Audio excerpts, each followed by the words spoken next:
Hi friend, আজকে আমি এই যে কাজটা করেছি, যে রিং মারা আছে 25-এর ভার্টিক্যাল কলমের ভার্টিক্যাল। এই যে রডটা দেখছি, রডটা আজকে সব মেশিনে ব্যান্ড করেছি। এই যে দেখাচ্ছে রডটা, এই রডটা সব ব্যান্ডিং করেছি।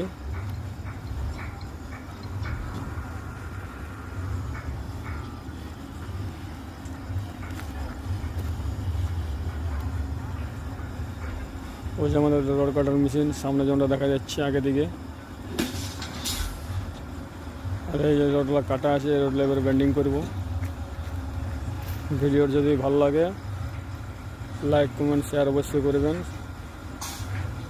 আমি প্রথম ইউটিউবে এসেছি, চ্যানেলটা যদি ভালো লাগে তাহলে একটু দয়া করে সাবস্ক্রাইব করবেন।